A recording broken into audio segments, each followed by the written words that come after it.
All right, ladies and gentlemen, welcome back to the Hammy Show and the Saturday in Athens GA podcast. We're doing a little crossover. We're doing it in person today. It's crazy. Super exciting. It's going to be awesome. We're here in the Ham Cave, my studio. Which is beautiful, by the way. This is my first time being in here, but this is just like, this is what I feel like it just means to be a man, right? Like this just embodies what being a man is in my eyes. Yeah, so yeah, I appreciate you bringing me here. This is pretty awesome. This is I appreciate great. you coming, dude. I'm excited to do this. It's always fun to do something in person, and it's funny, we've only met in person once in our lives. We actually, like have never met. Obviously, I'm in my first year at UGA, and then didn't run into each other in Athens. We're just walking on the back part of Everbank Stadium and just run into each other. Yeah. And like he's got the hat he always wears on Saturdays. He's got the red Bulldog pants. And I saw him. I don't know if he saw me at first because I looked like a secret agent. I was just like in disguise with the hat and the glasses. Yeah. But that was pretty funny. That was great to run into, obviously. I know. It was awesome. And it was my first time going to Jacksonville, so yeah. Thank God it was a good memory to associate with that game. Because I promise you, if we lost that game, I would never go back. No. That would be my fault. Yeah, I would never go back. I'm the same way. I appreciate your devotion to the cause. So that's good. But yeah, man, I'm excited to get this going. We've got a lot to talk about. It's going to be an exciting one. So everybody, buckle up. Let's go to work. Let's go. We're getting to it. So obviously, what a great win against Texas, right? Amazing. Like that was one of the best atmospheres I've ever been in. I imagine if we had beaten Alabama, that's what it would kind of feel like. Like that, I tell you, Sanford Stadium is the toughest place to play in college football, in my opinion, because you have to battle the team, obviously. It's a great team. You have to battle the stadium. You have to battle the fans, like 93,000 people barking and screaming at you. And when they take a lead, they're going to take their belts off and start like acting like they're putting BTA. And it was very loud when we started doing that. I had a buddy right beside me who kept doing that just with the belt. Yeah. And like it was loud. It was no, really they loud. get going. I mean, it was just an awesome atmosphere, but I just wanted you to tell me a little bit more what you think about the atmosphere that Georgia fans brought to that game. Dude, I mean, it's exactly like you said. I think we started it off just with a bang. I mean, John Bell doing the national anthem, that was electric.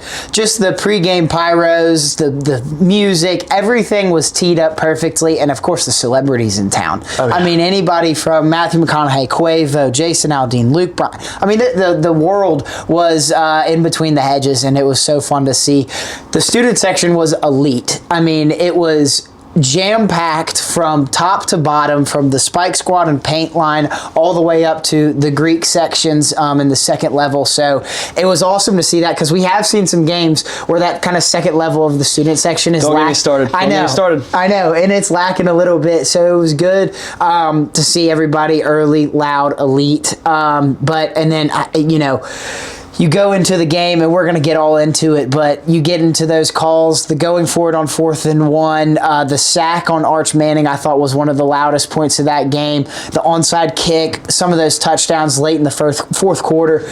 Dude, it was electric. I think part of the reason it got so loud when we sacked Arch is because we don't sack the quarterback. I know. Like we forgot what that feels like. So it's great to finally be getting the quarterback. I think we've got 5 sacks over the last 2 weeks. Yeah. I'll take it. And we'll get into this a little deeper. I still think the defensive line, we could see a little better execution there from a pass rush standpoint. But, I mean, it's improvement. It's improvement from what it was. We were very bottom of the NCAA in sacks, and that was just so pitiful to watch for a couple weeks. But I believe that we're getting to that point where we're going to go on a run, and it's going to be pretty special to see. Anyway, like I said, we'll get into that a little bit later. But where did it start for Georgia? I mean, it might be pass rush. We were just talking about that. Yeah. But like, where did that dominance start for Georgia on Saturday? I think, you get to that first drive, and they kind of drove right down the field. They kicked 3 points. But I was sitting with somebody, no idea who it was, a stranger, and he turned to me and he goes, man, if y'all could only get 3 on the first drive, you're screwed. And I was kind of like, I don't know what he's saying, and then I was like, well, I guess we do allow a touchdown every single first drive. So,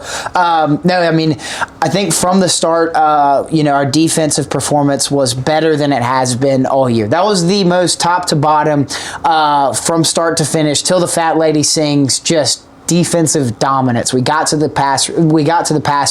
But I really will tell you, it was a tone setter right at the beginning of the game when DeMelo Jones slammed that dude. I think our defense just got a jolt of energy, and they were like, all right, our DBs are playing with like lights out. They are going for it. They are, head hunting right now. And I think from then on out, it was just kind of smooth sailing, and the defense had that fire inside of them, and they wanted to win it in front of the home crowd. They wanted to shut down a Texas offense and a Sarkisian offense that has been hyped up so much in the week leading up to it. That was like, this is the best offense Georgia's going to face. Even though Arch has had his struggles and stuff, it's just the scheming of Sarkisian and that the defense just answered the bell. And I think that's where it kind of started, was the defensive dominance right from the get-go. And it's all credit, in my opinion, to DeMelo Jones just planting that dude. Absolutely. I mean, setting the tone is such a big deal. I mean, it's so easy to look at the stats and look at like the things you can measure. It's tough to look at things like what sets the tone. Momentum's a real thing. Yeah. And I don't think very many people give the attention and credit to like shots of momentum like that. That was a big play. DeMelo Jones had a great game. Heck yeah. DeMelo Jones, I mean, golly, like I've been very critical of the defensive back room, but credit to Dante Williams because they've gotten better and better each week. Ellis Robinson's really gotten into his own. DeMelo Jones has really showed up. Like it's been pretty awesome to watch. But that kind of brings me to another point. We've been very critical of Glenn Schumann for sure. I think the fan base as a whole is kind of... We have so many love-hate relationships with so many coaches. Me, you, and everyone else. We just we love them and we hate them at the same time. So, but my question to you is, obviously, I think among the fan base is kind of like a growing frustration with Glenn Schumann as far as we've allowed nearly 20 points a game. Right. Close to 30-something. Well, before Saturday, 35 or something, 31 against ranked SEC teams. Yeah. Where does his status sit? I put hot seat on there. I don't know if hot seat's fair because I know he's not going to get fired. But what's kind of the feel for Glenn Schumann right now? Where do we think he sits with Georgia? What's the status? I think it's so funny because going into that game, I would call it a hot seat before the Texas game. It was a big moment. I mean, it was kind of a step up to the plate and showing what you're made of. You might not have the most talent like you did in those 2021-22 teams where it was just dominant defensive lines, dominant front sevens, dominant DBs. All around the field, we just had those dogs. And maybe we don't have that talent this year, but at some level, as a college coordinator, you have to have the scheme. And that's what we talked about a lot going into this game and really all season is there's very little movement pre-snap on the defensive side of the ball. We're getting into coverage when they're motioning and stuff like that, but we didn't have a lot of disguises, blitz packages, anything like that. And I thought he just kind of opened the playbook wide and just he just laid it all on the line against Texas, and it proved to work. And it's a different defensive game plan for every single game. But I was looking at odds in this whole coaching carousel for many open jobs, and Glenn Schumann was not mentioned whatsoever, whereas in the past seasons he's been pretty much a hot topic. I mean, I feel like if Bill Belichick wasn't going to North Carolina, it would probably been Glenn Schumann. And who's to know what Glenn Schumann would have done in comparison to Bill Belichick? That's a whole different conversation. But I was looking at it, and I think it was maybe LSU's job or maybe Ole Miss if Lane leaves, something like that. And it was kind of at the bottom of the odds list, and it was Glenn Schumann, plus 2,500 to be the next head coach. And I was so he just has one good game and everybody jumps back on board. He's got a chance. Yeah, I know. I mean, if the odds markets are putting him in the head coaching conversations in this whole coaching carousel frenzy that we are in now, then he's obviously proven himself. And I think, that Texas game, we saw what Glenn Schumann has been and what he can do as a defensive coordinator. Absolutely. I never had a problem with him personally until last year. Yeah. Because he's recruited linebackers so well, which, obviously that's half the battle. And then he took over the defensive coordinator spot in 2022 with Will Muschamp. Right. And that defense was great. I think Will Muschamp takes a lot of credit for that. And I think a lot of it is, it's tough for me because I have this conversation all the time with people about, is it coaching or is it the talent? Blue chip ratio, we have more talent this year than we've had any of the last 4 years. So part of that makes me lose my mind and lose sleep at night because we can't get to the quarterback and do some of these things we could do for 4 years. At the same time, though, I don't think we have as great of players. When you look at it, like, obviously they're younger too, so that's a big part of it. We're going to be insane next year. I'm just, yeah. Obviously this year, that's where the focus is, but like next year is going to be special. Yeah. But I mean, you just compare, like, we don't have a Jalen Carter. We don't have, now CJ Allen's playing great football right now, before I say this.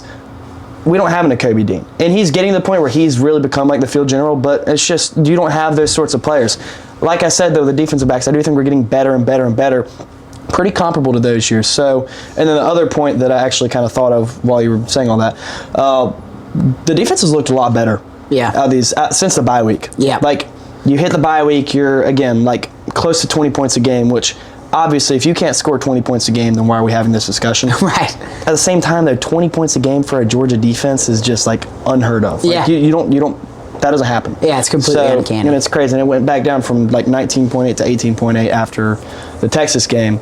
But, I mean, I guess what I'm getting at is, like, they've played better since the bye week. Yeah. Like, it's 20 points against Florida, and honestly, your offense didn't play the best game. And I think Florida's got a lot of talent, and I think they played harder that game. Yeah. Because it's a rivalry game, and they've got the interim, Billy Gonzalez. Yeah. Mississippi State looks a lot better.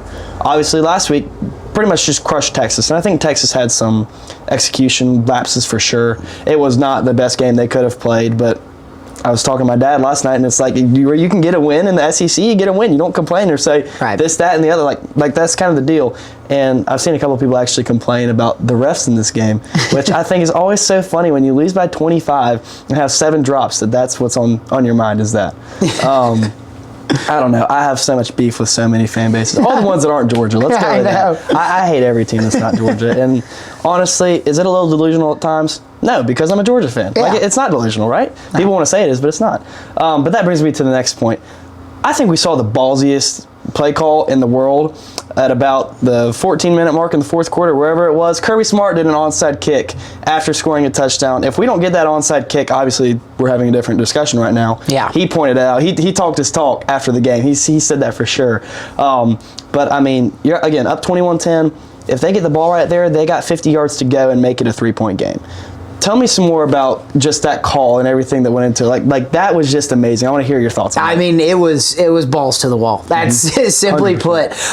And I think even just as ballsy, maybe even more ballsy, was the 4th and 1. Mm-hmm. We're only up 4 at that point, and they had just scored the touchdown. Arch was seemingly getting to his groove, finding his hot hand, and we come out and we just go for it on 4th down on our own 35-yard line. Like, it was crazy. And it was a heck of a play call by Bobo. And that was just as nuts to me. But we go up 11, and then the onside kick it was so perfectly executed. I don't know if you saw this video. I can't remember. I wish I knew the name so I could shout him out. But a guy, I think he's a news reporter, and he got the shot of the onside kick, kind of zoomed in on Peyton Woodring, gets Cash catching it, and then it follows Peyton back to the crowd, and he's freaking out, and he's like that was a great kick. Obviously everyone's giving Cash Jones credit. He deserves the credit fully, but the kick was perfect. Who sees an onside kick work? It's so rare. We haven't done it since 2013. I know. South Carolina. Yeah, exactly. So, it's very rare. We haven't done it in a long time. No, not in a long time. So, it was balls to the wall. And how good is it to see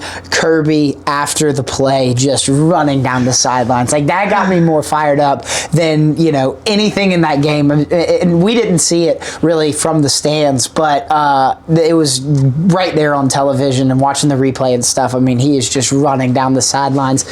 So electric. But yeah, I honestly still have no idea why he did it. It worked, but it is so crazy because it did work and everybody's singing him his praises. If it doesn't work, he's an idiot. I don't think we maybe lose the game. We were up 11. Our defense was really shutting them down. We didn't obviously allow a point, but that's it makes no sense. No, but it genuinely makes no sense. He just wanted to bury him, and that's credit to him. But I still have no idea why he would do it. But hey, it worked and it was awesome. I think he's just having fun playing Texas at this point. I think he wants to keep playing them over and over and over again as much as he can. Yeah.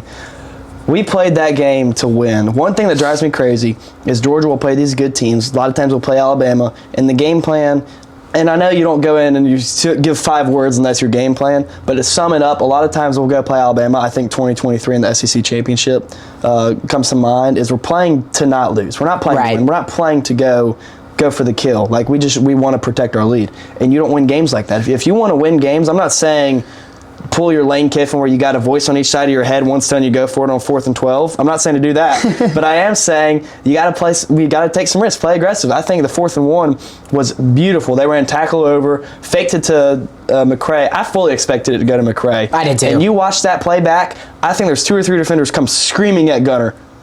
Yep. Right to Chancey. To Chancey. First down. I mean, at that point, I was like, that was the best call I think he had at that point all night. And we may have collaborated on this post. There are a couple others I loved as well. He motioned Dylan Bell to the left side, had Gunner do the QB counter, or whatever you want to call it. That was beautiful. I thought the touchdown to Lawson, he acted like he tucked it. He acted like he was running it, and then popped it over to Lawson. And like, those are small things as far as like hey, I'm tucking the ball. Yeah. Like that, little details. Kirby says ATD, which means attack the day. It also means attention to detail, and small things like that, that brings players off. That takes them off of your tight end. You watched, whoever their linebacker is, just kind of jogged over to Lucky. He was like, I have no chance. Yeah.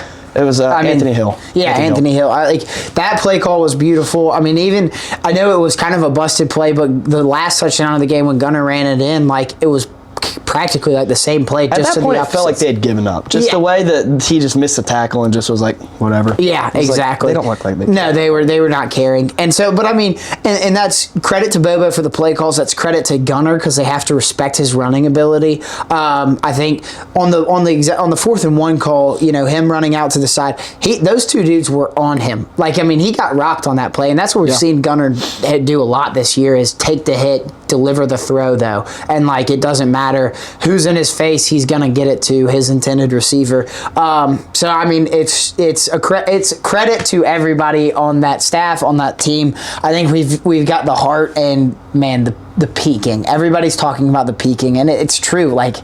Being on that constant incline right now, I still think our best ball is in front of us. 100%. And that's what's so scary. I think Gunner is really coming into form. Obviously, Noah Thomas. I mean, we could go down the list. We're getting off topic, but holy cow, it gets me fired up. When we get that interior defensive line getting after the quarterback, it's going to be tough. It's going to be tough for other teams to hang with us. Oh yeah. And I mean, I don't want to do they beat them by this much, we beat them by this much, but you look at some of the common opponents between us and other good teams like Alabama, and I mean, I know we lost to Alabama, but Alabama, Ohio State, we're up there. We compete, and I think a lot of the issue was earlier in the year, it's just you called and scratched and found a way to win by a couple points, and now we're getting to the point where everything's getting put together, and it's scary. One thing I heard, I can't remember who said it exactly, but it was kind of we could have a similar arc to what Ohio State had last year, where they start playing their best ball, beat Tennessee by a lot, which was awesome, beat Oregon by a lot, and then they go and who they beat?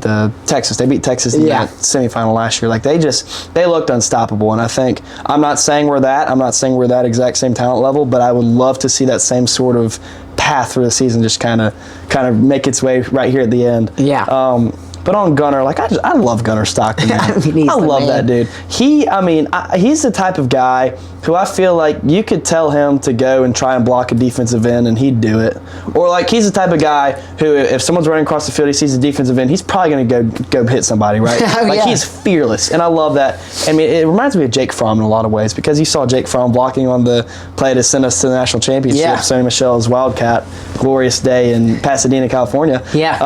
But I mean, that's just what I love about Gunner. He's the type of dude who, and I'm not here to throw shots at Carson Beck, because it feels like he's just the butt of the joke all the time, and he's always getting the critique no matter what he does. So, and he did some good things for us, so I'll give him that. At the same time, though, it's you can tell this team's more connected than last year. You can tell there's a much more firm leader at the helm of the team and at the center of the offense, honestly. Yeah. So that's been great, but that brings me to my next question.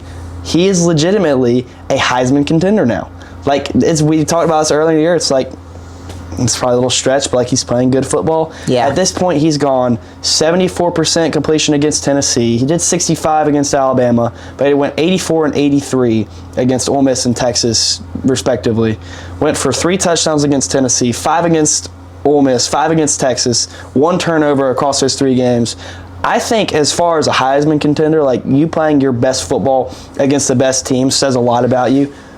What do you think about these Gunnar Stockton Heisman chances? Like, I think he should at least be in New York, at the very least. But I want to hear what you have to say about that. Yeah, I mean, it's crazy. It's such like a political award, and like, it's you know, the best quarterback at the end of the day. Travis Hunter was the exception, but we'll never see that probably again. He's just a freak athlete.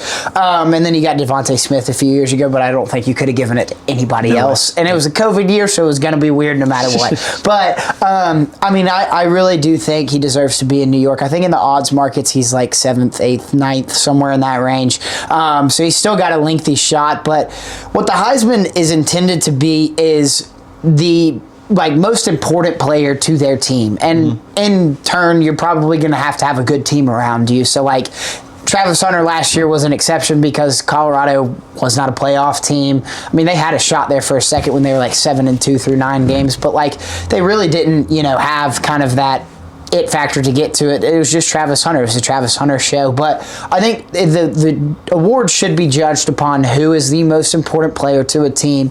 And when you get to that, I think it is Gunnar Stockton. I think it is Mendoza.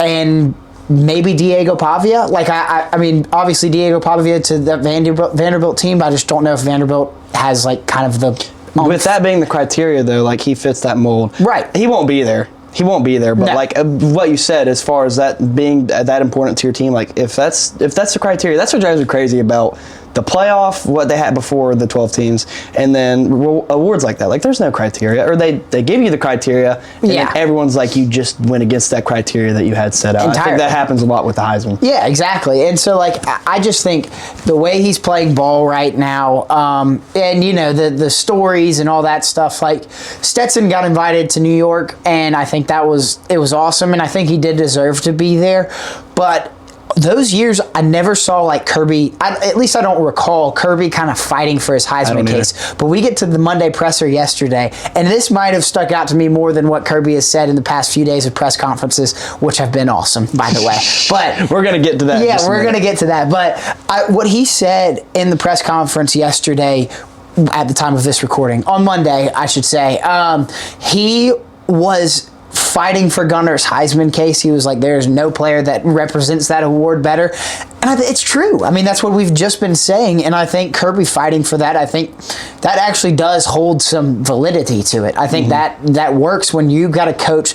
Kirby Smart is the most influential voice in college football right now. And I don't think there's anybody even close, and I don't think anybody would argue with that. And when he says his guy should be in this Heisman race, then it's hard to argue with him. He knows the game better than anybody. He knows ball. And he knows his player better than anybody. So I just, he's obviously biased, and he's not going to support some other Heisman candidate. But I really do think Gunnar is playing the best ball, obviously, of his career, and some of the best ball in the country. I like I said, Mendoza is probably the only other one that I think is kind of that criteria that I just mentioned. Julian Sain is playing really perfect ball. I mean, he's had very minimal incompletions and stuff. But look at Gunnar, man. Gunnar had more touchdowns than incompletions this past game. So, like, I just think it should be much more neck and neck, and there should be some respect on the Gunnar Stockton Heisman campaign. 100%. I feel like we're getting it a little bit, not where it should be, but we're getting there. But yeah, I mean, it's just wow. Like he's proven a lot of people wrong. He's proven a lot of people wrong. Thank God I could finally say I was right about a Georgia quarterback. I was wrong about Stetson Bennett, and I think most of the fan base was. Like, honestly, Stetson Bennett, I'm not going to say he's bad, but compared to what we thought we needed for a national championship quarterback, he was not that until the playoffs of that first national championship run, I thought. Yeah. And then, of course, he cooked the next year. Like, he was just on fire. Yeah. And I was a very big Carson Beck defender for a long time, because I do think he had his strengths. Like, he could read the field very well. Overall. There were a couple Florida 24, but there were some moments in there where he just kind of didn't live up to that. But for the longest time, people tried to call him out for who he was as a person and who he was as a player and all this stuff. And I'm like, he's had a couple bad games. It's not what we all think it is. I think we're looking into it a little too much. And then it's the way the whole thing unfolded at the end. I got proven wrong. So I was proven wrong in a bad way about Beck. I was proven wrong in a good way about Stetson. And finally, I can say that I have stayed on support for the Gunnar train. I think most of us creators for Georgia have stayed on that train. I think we've got a couple. I don't know. I don't have any off the top of my mind. But I know I've seen some critiques of him just in comment sections, which are very reliable places to get your Georgia football opinions, and you see so many crazy things. But I mean, obviously they're like, when you get a new quarterback, like, you're going to have some growing pains, and people are going to critique you. Like, I had my critiques of Gunnar at first. Yeah. I didn't think his release was like end of the world slow, but I thought it was slow. And since then, I think he's actually worked on getting the ball out quicker. I think he's done a great job of that. I think he sees the field a lot better, and I've always trusted him as a runner. But even from what I thought he was, I think he's surpassed my expectation of him as a runner. But I mean, that's just such a great thing. We finally, he screams Georgia. I said this at the beginning of the year. He screams Georgia football. He's got a sister named Georgia. He's from Tiger, Georgia, 435 people population. He got cows for Christmas or his birthday one year. Like, if that does not scream the state of Georgia, then clearly you have not stepped foot in the Peach State. Would be my take on that. I love that. But we mentioned this briefly a minute ago. Kirby Smart has been on absolute fire in these press conferences. I know the one that I loved, they pretty much asked him, like, the players, like, practices are super physical at Georgia, obviously. That's why Georgia's so good. But in turn, you're going to lose some players who don't want to play that every day. And they asked him, how do you balance, like, keeping these players but keeping practices physical? And pretty much this dude straight up said, oh, yeah, we scheduled them. We just scheduled them. Like, and I was sitting there like, oh, my gosh. Like, this, from Saturday to now, has been some of the just amazing. This has been the best, like, week of 2025, I think, for Georgia. We have that. I want to get your thoughts on those press conferences in a minute, but I wanted to throw a shout out to Darnell Washington for 2 incredible plays. Yes. Oh my gosh, that one, stiff arms the dude, runs over the other guy. He stiff arms this dude in the Bengals or Browns game, whoever they were playing. Yeah. He stiff armed him like 7 yards. Oh, it was crazy. I mean, it was unreal. I haven't seen anything like it since, I don't know, Marshawn Lynch. Yeah. Like, it was crazy. And then Nakobe Dean had a day. There was back-to-back reps where he picks up Jamison Williams, who's probably the fastest wide receiver in the NFL. Yeah. Very next play goes and gets a sack. And then earlier in the game, maybe a play before that, I'm not really sure when it happened, but I saw he picked up Jahmyr Gibbs on a wheel route and locked him down.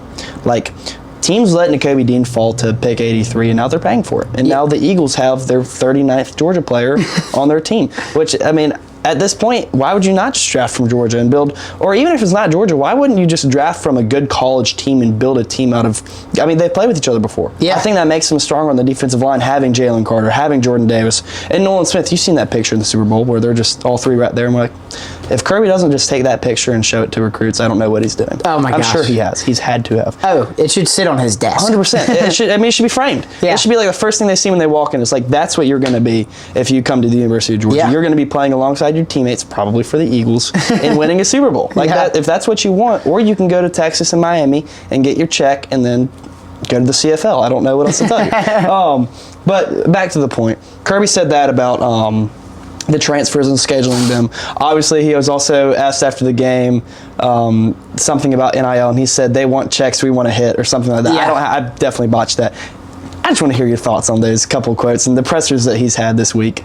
Oh my gosh. I mean, it was awesome. If somebody hasn't made a t-shirt for it, do it right now. You make a lot of money. I might need to hop on that. I know. Because it was absolutely just badass, to be quite honest. It was awesome. I mean, he Simply put. was he's on one. He's on one right now. Yeah. He is Kirby of old. He is Kirby of 2021, 22. He is the tongue out on the sidelines, running down the sidelines.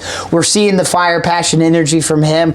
And what's so beautiful, and I think I've said this 1,000 times and I'm going to say it again, the team takes on the personality of Kirby Smart, and that's what's so special. I've talked about it. In the games when it's tight, he's calm, his team is calm. They know they're going to win. But when we're up on somebody big, he's still firing on all cylinders. He's screaming, his hair's all over the place, his headset's on the ground. He's having somebody tug him at the belt.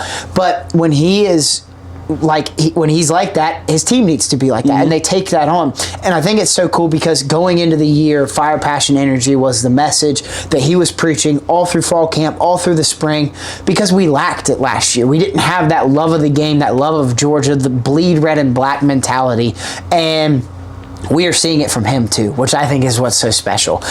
So it's so cool. And then I mean, just the quotes, like, I don't. It's not necessarily cockiness, but it's a confidence that he's got now. Like, yeah, we're on our train and we're rolling, and nobody is stopping us right now. We are on the incline, and we are coming down the track like a mean machine, baby. And so it is special to see. But when he gets cocky, when he gets confident, and he gives those one-liners, man, it's just fun to listen to. I love it. I mean, like, I just walked through this past week. I've just been walking throughout my day, and I'll just be walking. I'll think, chop wood, carry water, burn the boats. I'm like, oh my gosh, where's this coming from? Like, I'm just fired up. This is such a great time for Georgia football. The dude is just amazing. I think that's such a great point. Your team takes on the personality of your coach. I think that's something I'd heard people kind of say about coordinators as well earlier in the year. Maybe it was you. I can't remember. But no, I think he's just. I think something that I heard. Recently, or not recently, a while ago, is somebody was like, he's kind of starting to sound like Saban and Belichick in those interviews, giving those short answers. And this is someone I was talking to before he won the first national championship. He was like, I don't really like that. And I was like, I don't think he needs you to like that. I don't think he really cares. I think he's going to say what he wants to say. And I mean, that's what I love about Kirby, though. Like, he won't BS it. He'll tell it like it is. Yep. And I mean, he's been such a blessing for Georgia football. Simply put. We're in the golden days of Georgia football. It's been so great to watch. But I want to go and move on to what maybe, I'm not going to say that. Charlotte's a very bad football team. I didn't realize, like, obviously they're not SEC or any of the, they're a group of 5. I didn't realize just how bad they were, though, until I looked at the stats on this game. Like, they're scoring 16 a game. They're allowing 37.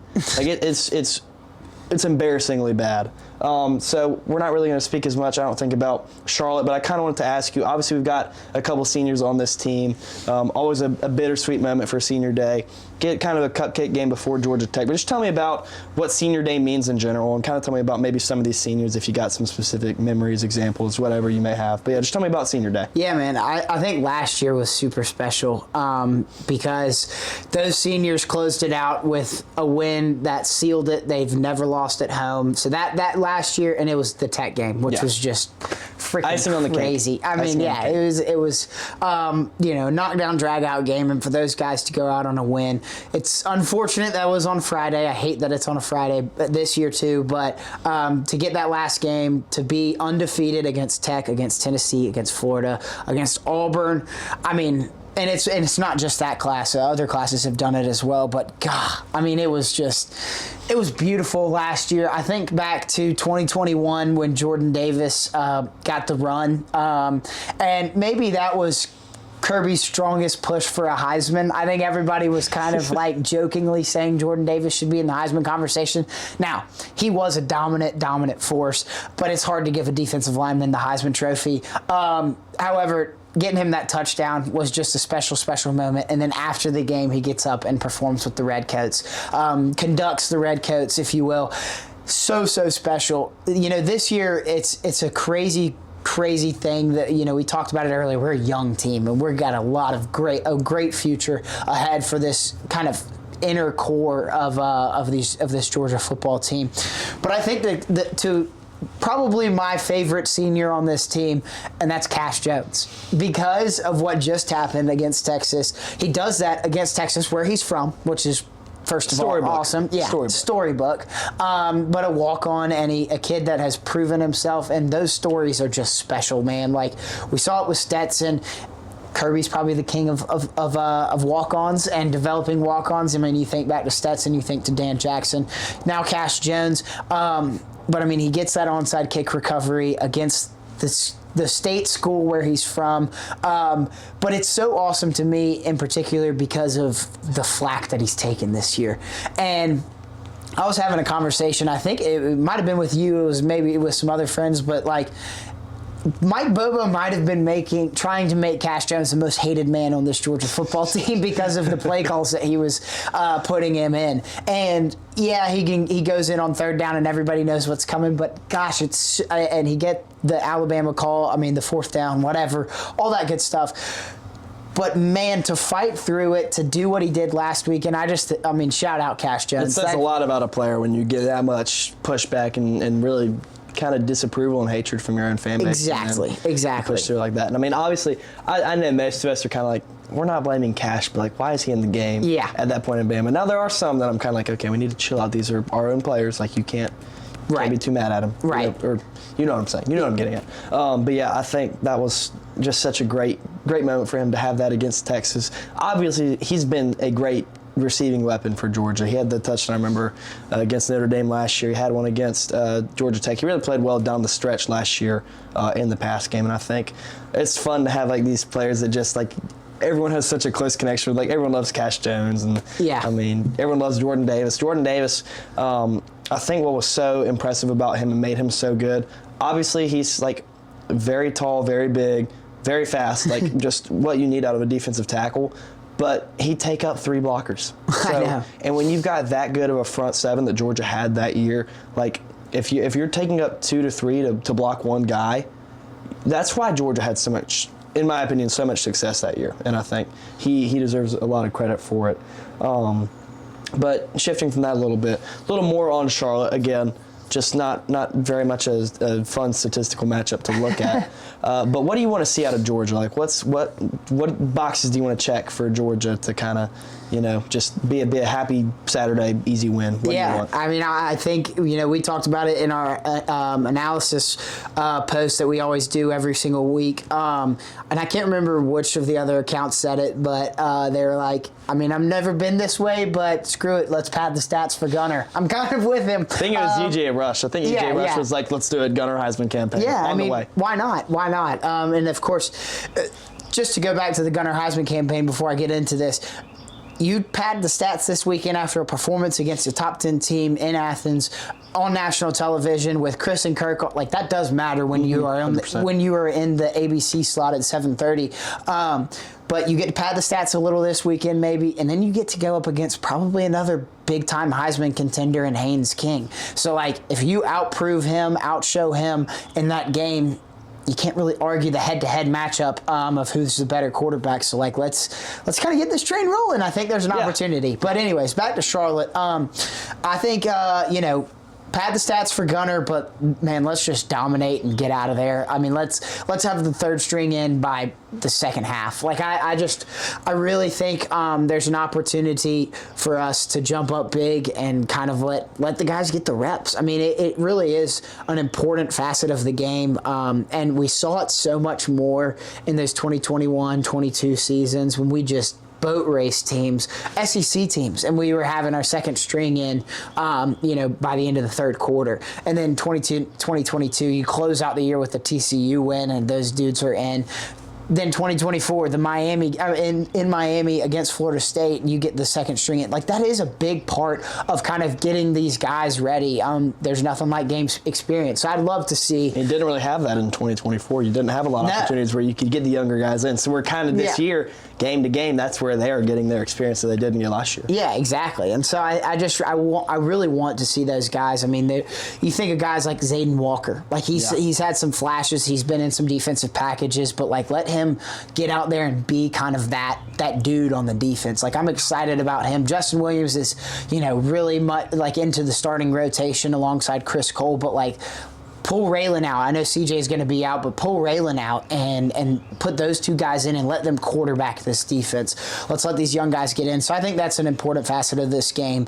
But what I really want to see is just assignment football, dude. Like, we had such a great game against Texas, and I talked about it before as my keys to winning this game was missed tackles. We didn't really miss a lot of tackles. Like, let's do that with Charlotte. It's going to be a much easier task. I hate to say that, but like Charlotte doesn't have the athletes that Texas does. So like, let's put some dudes in the dirt. Let's make some highlights, and let's get out of there healthy. That's probably the biggest thing is staying healthy. Completely off topic, but it kind of makes me think, speaking about Texas, it does not work when you give 18-year-olds millions of dollars and say, come play for our team. Maybe you'll have a couple good games and some good ones. I think Texas Tech is kind of proving me wrong on that right now. Yeah. But at the same time, it's like you're not building a culture. You're building a monopoly at that point. You want to keep giving players millions of dollars and you win some games and all that. Yeah. I think Texas is kind of the flip side of that, though. So you got Texas and Texas Tech. But anyway, Texas, flip side of that, like, they're a team that's got more talent, more money spent in NIL than I would argue I mean, talent-wise, maybe. But as far as money spent, like, they probably outdo everybody other than Texas Tech. Yeah. So it's probably close. But I think it goes to show, like, you got places like Georgia that build a true winning culture. And I'm not saying we don't use NIL, but it's not like we're throwing everything we got at players. Like, we want players to come in and do the right thing and rep the G and build a culture, and other places don't want to do that. Other point with that, Justice Terry and Tyler Atkinson, if you're rethinking your decision that you made, you still have time. Justice, you can hop in the portal, and Tyler, you can flip. What do I know, right? Like, please, just come on, please. We would love to have you. Those comments by Kirby definitely felt targeted at them. 100%. I was thinking about him, and yeah, I thought about some other players who I won't name right now. For sure, for sure. That was pretty funny. Yeah. But yeah, I mean, I think just get out of this game with no injuries. I don't want any injuries. I think I've said that about Kentucky or one of the teams earlier on. Like, just I don't want you to. Obviously, I want to win by a lot, but like, that's not my biggest concern. Play a solid game. Get out of there injury free. You can't control that, but it's like those are just the things you want to happen, and move on. Tech forward is going to be a dogfight. Yep. Or I'm not saying that we're going to be in like one possession games going into the fourth quarter throughout, but like, you're playing Tech, who I think I'm not going to even call them overrated right now. I think 16 is probably a fair spot for them. Yeah. But throughout the course of the season, they've been overrated. You might go to the SEC championship. We'll discuss that in just a minute. And then from that point forward, you're playing playoff teams. So, yeah. I mean, use this. This is an opportunity. Use this to rest up, have a great moment for the seniors on senior day, and get going. But yeah, I mean, use this opportunity. This is a great spot in the season. Good little breakish game. You've had SEC opponents for 8 straight games. I mean, exactly. This is a great opportunity, I feel like. I know that's what's so beautiful about Georgia's schedule, with having Tech at the end of the year as your in-state rival, but it's a non-conference game. Like us wrapping up our SEC schedule, kind of getting right before a big-time rivalry game. I still hate Tech the most. I know that's an unpopular opinion. See, like, he makes him sound like an old head when he says that, but it's so valid. Like, what's not to hate? I hate him so much, and that's how it should be. That's just my personal preference. I have to ask you this. When kids are taught by their fathers how to sing Glory, Glory to Old Georgia, it always ends with "to hell with Georgia Tech." Yes. That's the way it should be, right? Yep. And I mean, I know you substitute the team you're playing, but I just feel like that's Georgia tradition. Like, most kids grow up with singing "to hell with Georgia Tech." Yeah. That's the way it should be. I know. That's Georgia culture for you, right? Yeah, exactly. That's how I was raised. That's how Jeff Dantzler, who is a great, great mentor to me and one of the voices of the Dogs, he is an all-time Georgia Bulldog, probably the Georgia Bulldog, and he doesn't even sub teams in when we play him. It's always to hell with Georgia Tech. He's like, if we go 1-11 and that one win is Georgia Tech, then it's a successful season for me. And at some level, I kind of agree with him. But winning these national championships is pretty fun.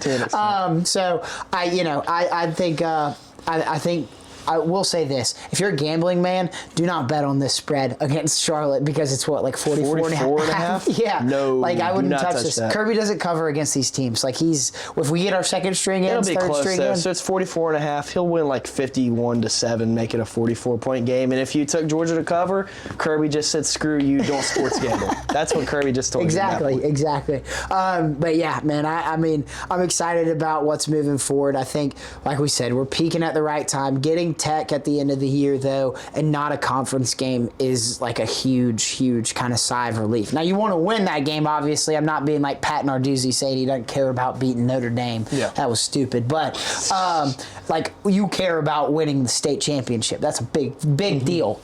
So I think big deal to Tech. I mean, exactly. Look at the team they've put together.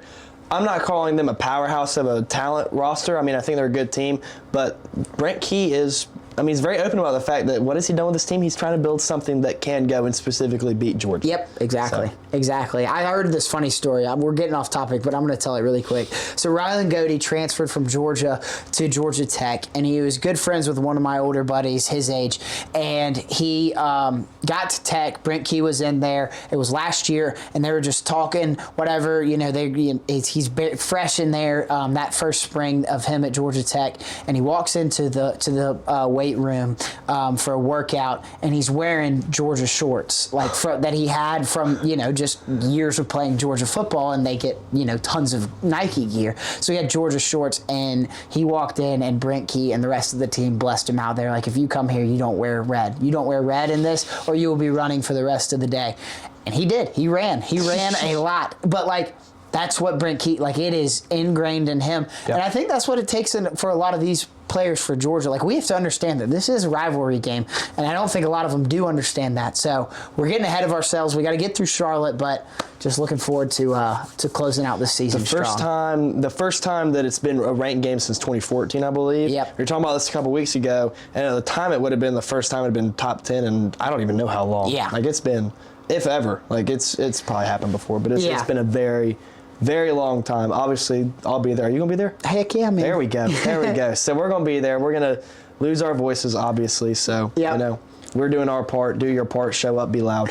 But wanted to shift gears a little bit to recruiting. And before I say this, I hate recruiting now, okay? I used to follow it 2018, 2019. I just loved recruiting. So much fun to follow. You get real signing day flips, and it's not impossible to follow. Now it's so-and-so's a 4-star who commits to here. Oh, he's got a NIL thing over here. He might go here. His recruitment's shut down. No, it's not. So it's it's all over the place. So it's still recruiting, and it's still fun to an extent, but I hate that aspect of it. So as a disclaimer before we get into this, but obviously Georgia got Jaden Wade on Sunday, the 5-star #1 player in 2028. Definitely a good thing, good positive thing. I find it tough to look this far ahead and be get too excited about it. How much should Georgia fans look into that as far as you just got to commit for 2028? That's 3 years out or 2 years out, however long. Zero. Don't look into it. I just think, like you said, recruiting is such a farce now. Nobody knows where that kid. That kid's going to decommit and commit 3 more times. If I had to bet, it's what Juju. What's the line on that? Can we do? So we have an over under 2.5 decommitments and recommitments. So I just all for it. That's great. I'm proud of the kid. I'm looking forward to him being in Athens if that happens. If it doesn't, man, I might not even remember who you are come 2028 when you get here. So it's such a weird thing. But like you said, recruiting, signing day used to be my favorite. It was the Super Bowl. It was so much fun. It's like a holiday. I feel like people should have gotten off work at that time. My mom checked me out of school every signing day. That's elite. That is the way it should be. My mom checked me out of school every single signing day. There was a radio show at Blind Pig on the east side of Athens, and she would take me to Blind Pig, and I would sit next to Jeff Dantzler and listen to him talk with Dave Johnston, and then have Kirby on a call, and then they were just diagnosing, going through every single recruit that we got. This is throughout the Mark Richt days and into the Kirby Smart days, but now the signing day is just completely non-existent now. It's not even a thing. Yeah, so it's so weird. I hate it. Signing day was literally Christmas. It was awesome. It was Christmas right before Christmas. It was a lot of fun. Exactly. So I just, like I said at the beginning, I would look into that zero. I don't care until his name is signed on the dotted line. That's my take. That's so valid. That's just the way it is now. It's the way. Again, not to say that there weren't flips before, but it's so much more, and it's so much more sudden, right? You had some players who you knew you were working on, and you may have gotten them last second, but now it's you're a lock. Dylan Raiola goes to Nebraska a week before. That's the sort of stuff that you have to face. So it's a crazy era. Yeah. But I want to ask you, with that quarterback room, let's say it does pan out. Even if it doesn't, we're looking at probably Gunnar Stockton coming back for a year. I expect it. And that's not to say that I don't think he could go to the NFL. I'm just saying that I don't think he'll grade out high enough, and I don't think he has so far.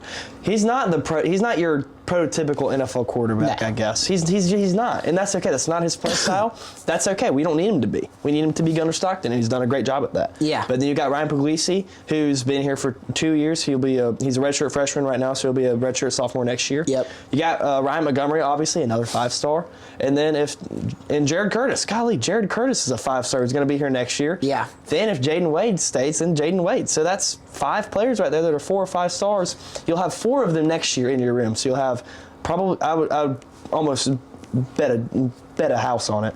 You bet Gunner's going to be there. Puglisi's going to be there. This is before we get to transfers. Gunner, Puglisi, Curtis, Montgomery. How in the world does this work out? What do you see?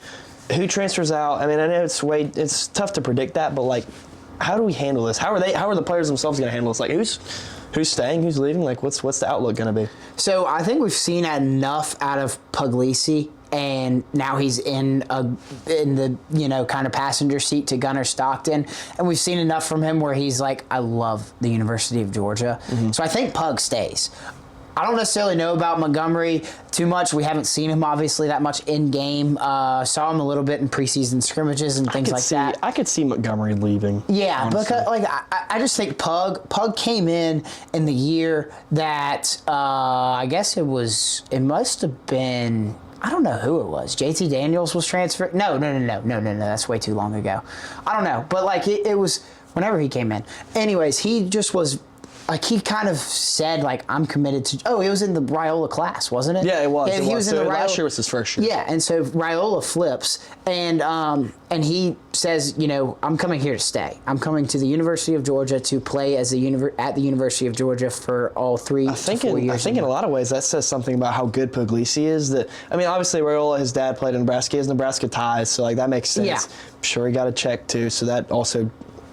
Yeah, that makes sense. Right. But I think it also links to, hey, Puglisi's really good. Maybe he played lower competition than you did. Yes, you played at Buford, and he played in Connecticut. That's very different, obviously. Yeah. But the arm talent's there regardless. That doesn't change based off of where and who you play. Exactly. So I think Puglisi is pretty committed to the University of Georgia. I just don't know if we've seen Ryan Montgomery. He's only been here for a year, so I just don't know if he's got that true kind of dog, bleed red and black in him.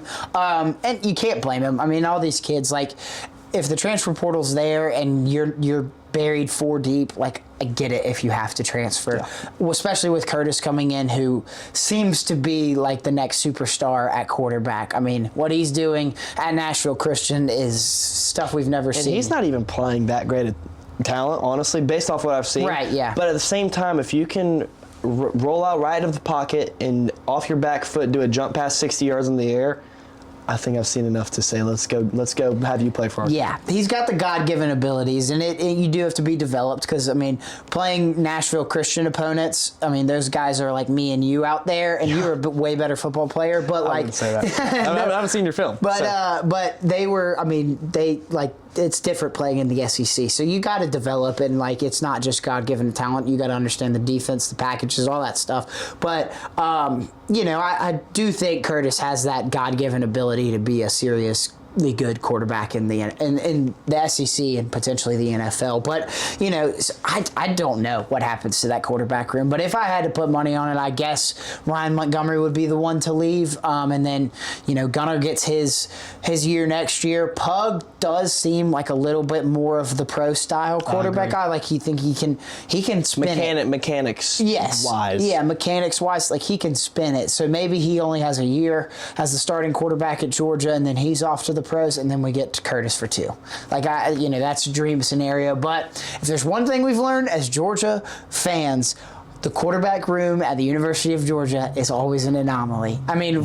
From literally the time of Stetson Bennett stepping on this campus and taking the starting job in 2020, after DeJuan Mathis was supposed to be our starting quarterback, and Jamie Newman was supposed to be here, anything can happen. Then he becomes, it is an anomaly that what we do with the quarterback room. So you never know what's going to happen. That's the only certainty in this situation, is that you never know what's going to happen. Yes, I would agree. I think that's the one thing that you can bet on is you don't know what you can bet on. Yeah. So I think that's a great point. And I think if that does work out like that, you get Gunnar next year, you get Puglisi for 1, maybe 2, Curtis for 1, maybe 2. And at that point, I think if Jaden Wade does stay committed, that's not cutting too much into his college career. I think he would probably stay and play a little bit for Georgia. Yeah. Would love to see that, obviously.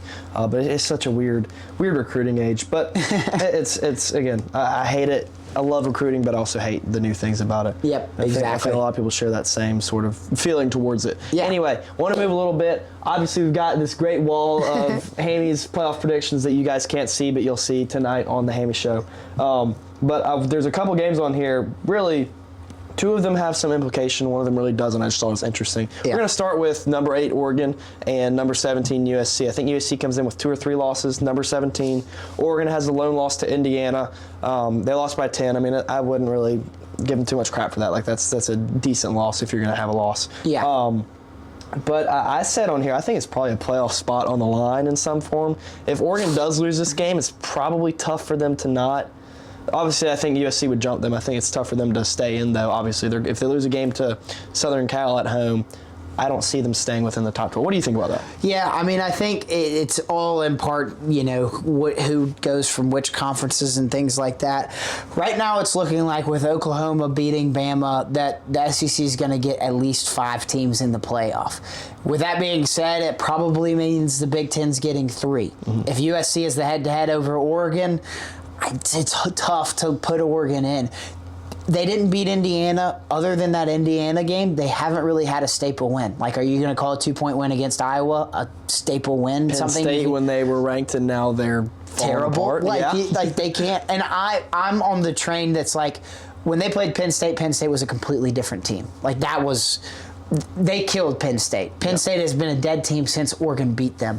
And obviously the coaching firing and all that stuff. But like, I think you can somewhat hang your hat on it, but it is a little less impressive because of the whole, just how bad Penn State has been. But, the staple win that they needed was the win over Oregon. The win over Indiana. And they got beat by 10, and quite frankly, probably could have been beat by more. I mean, like, they kept it close, which respect to them, but, like, Indiana owned that game, owned the second half. Yeah, especially. So I think if USC beats them, it's going to be a really, really long, tough road for them to get in.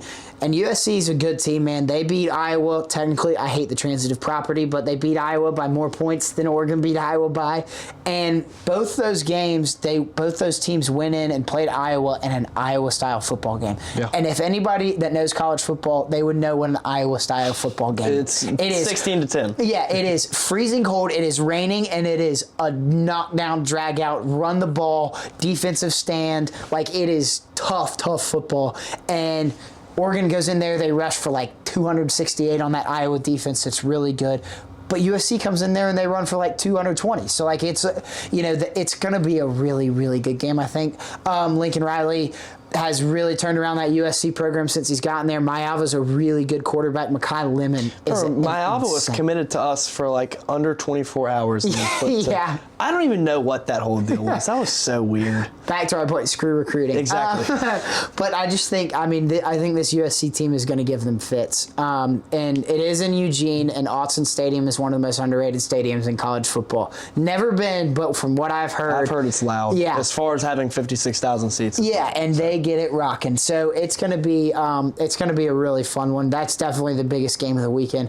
Everybody else is pretty much cupcakes before rivalry week, getting teed up with their in-state rivals. So it's going to be, that one's definitely the game to keep your eye on. If I had to pick it right now, I would say USC to cover, Oregon to win. I think that's fair. Yeah. What is the spread right now?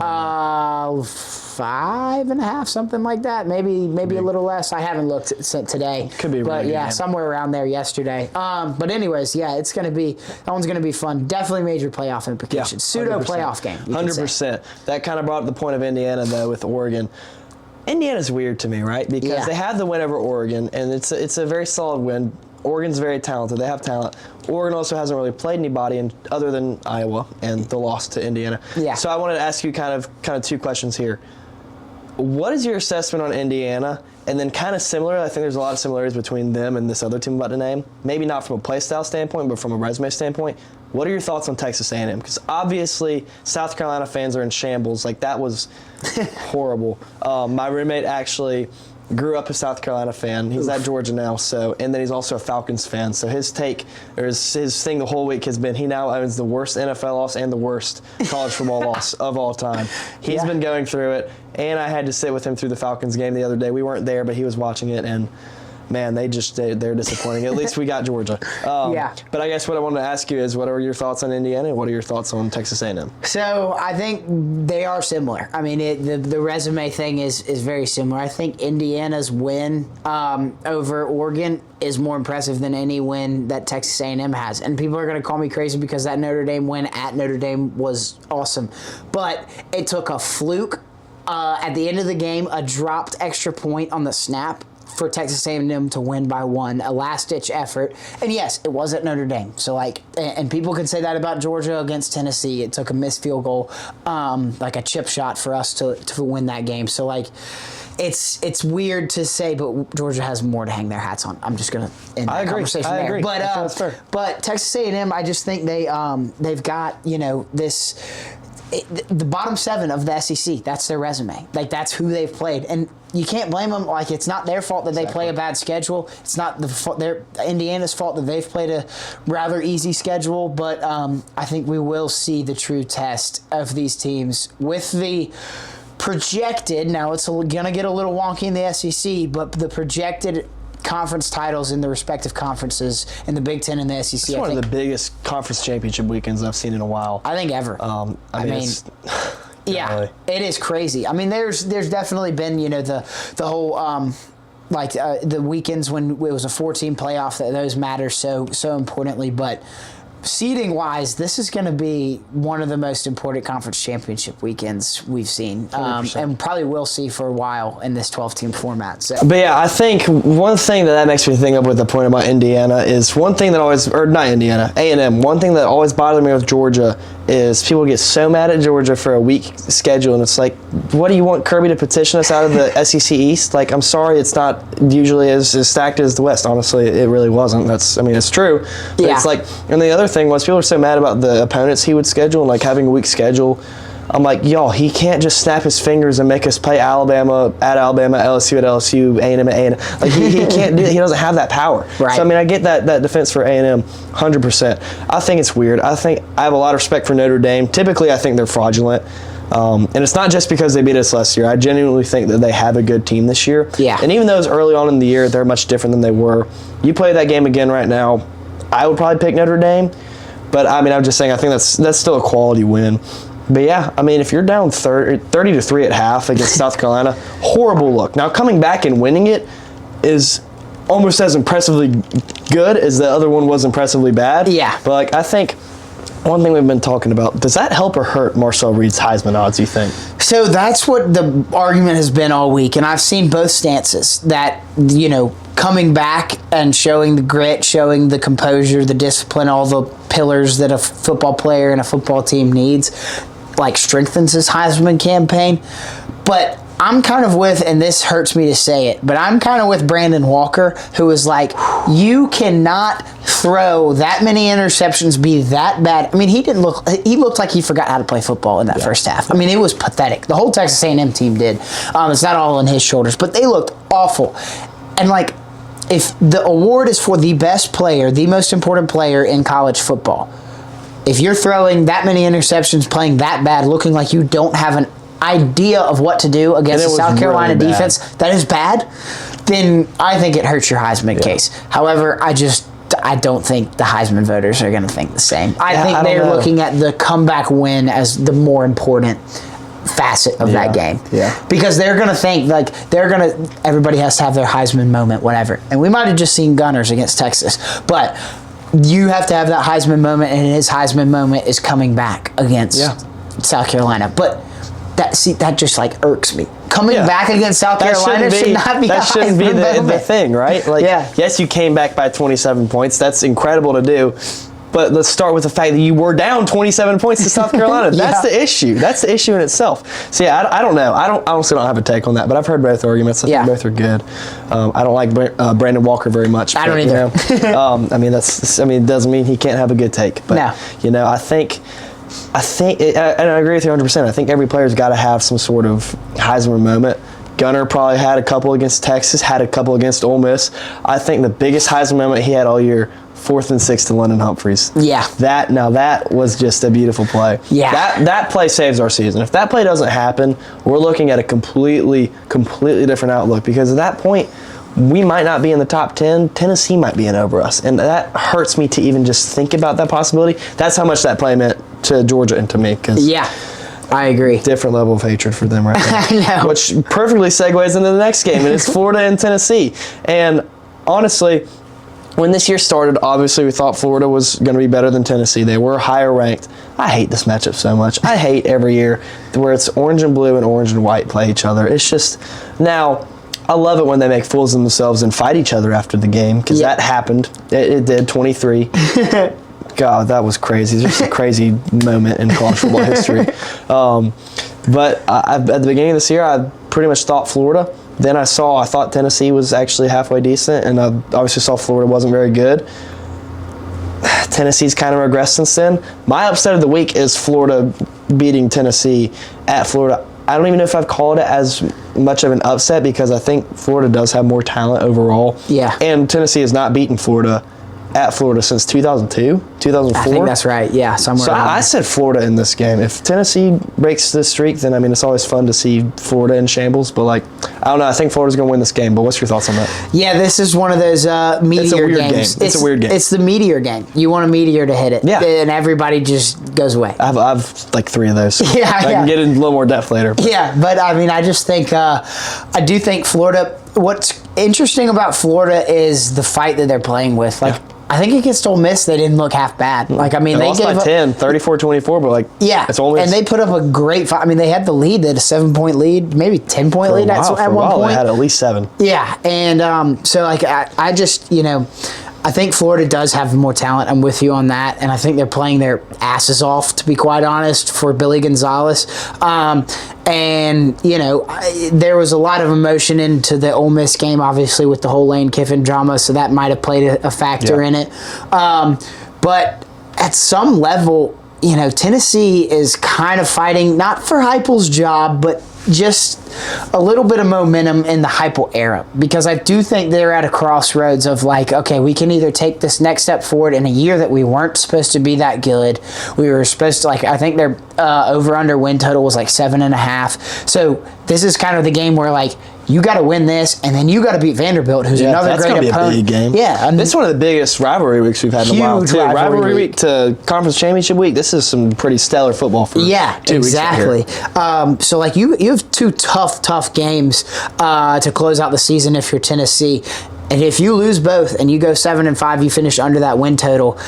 It's not fire Heupel, and I don't believe in that at all. Like, I think Heupel's a great coach. I think he should be at Tennessee for quite a while. I think he's a genius offensive mind.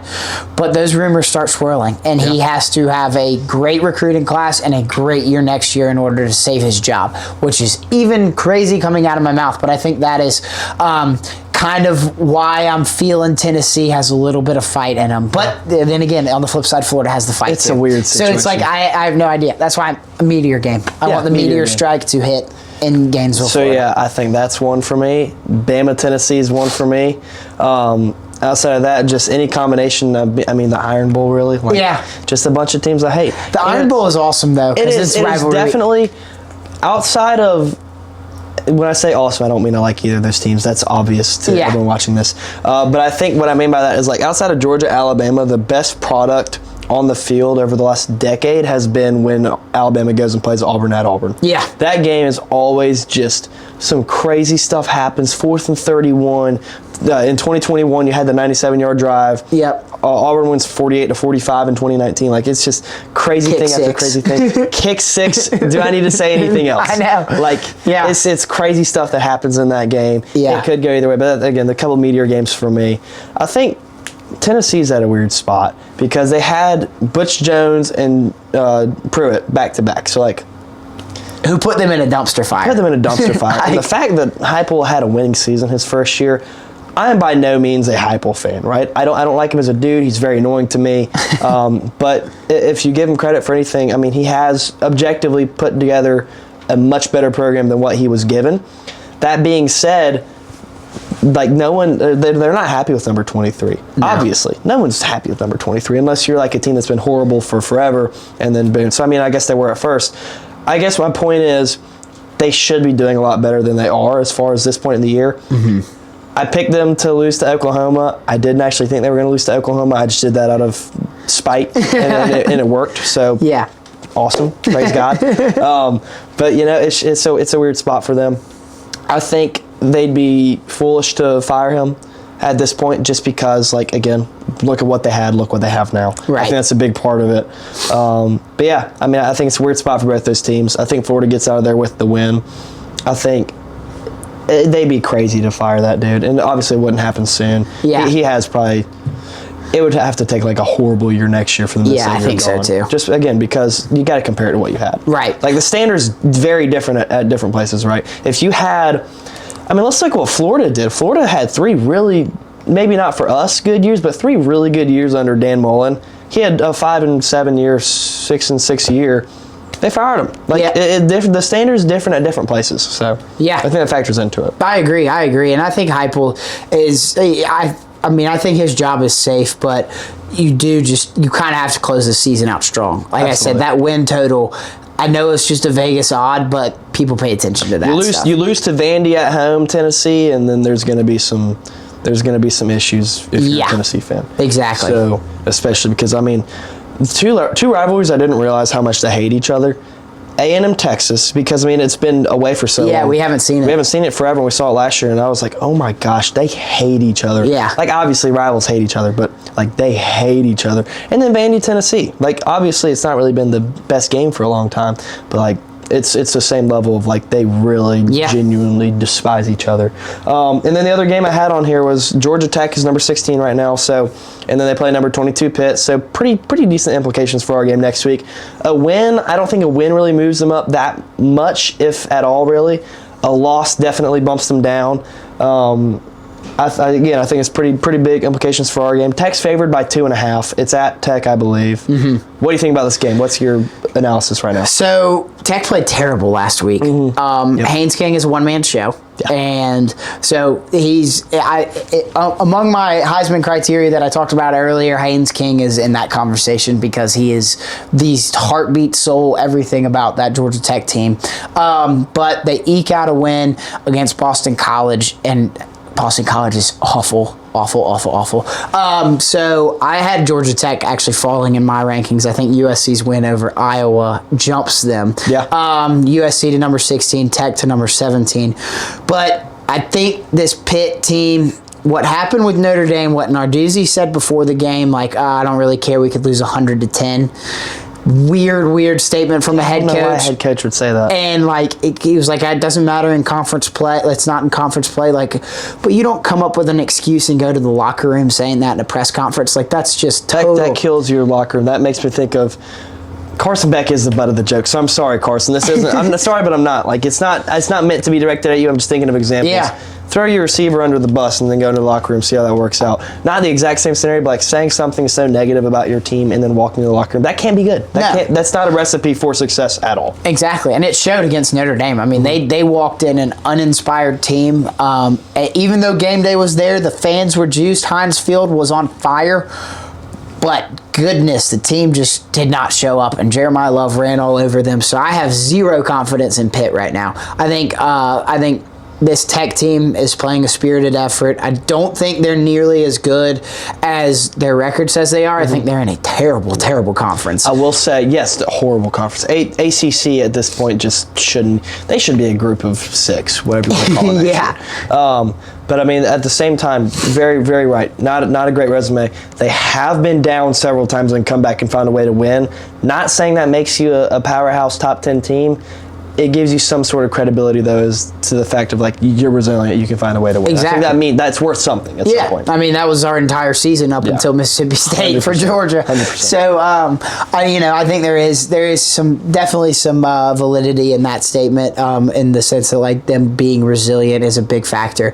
But I have no faith in Pitt right now. So I'm leaning Georgia Tech. I think they come into the bins against us 10-1. Matchup of 10-1 teams. Crazy. It's going to be, we're teeing it up for a classic in Atlanta, because they're coming in with a vengeance factor unlike anything we've ever seen. I heard this from somebody, and I think it was a very wise statement. You flip a coin 10 times in a row, 8 times in a row, however many times we beat them, 8 times in a row, and you get heads every time, tails gets more and more likely, right? So I'm just saying that Tech game scares the hell out of me. So I think they come in with a vengeance factor, but I think they're really trying to be 10-1. I think Brent Key is really trying to make that playoff push. They're in the driver's seat in the ACC to play for the ACC title game. And I think beating Georgia is not just checking a box. I think that's national title aspirations for that Georgia Tech team. So it's a big goal of theirs, definitely. And I think one thing that someone said one time, I can't remember who said this, but I think it's very relevant. Kirby has some teams that he just hates more. Yeah. And I think it's 3 of them. I think it's Georgia Tech, I think it's Tennessee, and I think it's Florida. Mm-hmm. Those games are different for him. I think he'll have the guys ready. They'll be fired up. But obviously Tech really has something they want to do. They want to beat Georgia for the first time since 2016. Yeah. And one thing, we were talking about how much we hate Georgia Tech. Like, I was there at that game. That was horrible. That was the worst feeling. Not the worst feeling at a Georgia game. That's one of the worst feelings I've ever had watching a Georgia game. Just seeing those players go and tear up the hedges. Everyone wants to do that. I think it's so flashy to tear up the hedges. Like, congrats. You got some. Now, the hedges are glorious, right? But, like, congrats. You ripped up a piece of hedge, right? Like, take your selfie and post it to Instagram, whatever you want to do. Like, you're not really doing much when you do that. Yeah. Anyway, that was some anger I had to get off my chest. Let's move a little bit, though. So we're getting to the point where the SEC championship, the implications are big. It's very important. We talked about it 2 weeks ago, and we still had, it's probably a little premature of me to kind of even bring it up, just kind of like a sneak peek. Now it's getting real, though. Like, we've got 2 more games, 2 more weeks left in the regular season. SEC championship. So A&M sitting at number 1, obviously. They don't have a regular season loss to anyone. They're obviously undefeated in conference play. And then Bama, Ole Miss, and we, Georgia, we're tied for number 2. We each have 1 conference loss. So my question to you is, what's going to happen and what do you want to happen?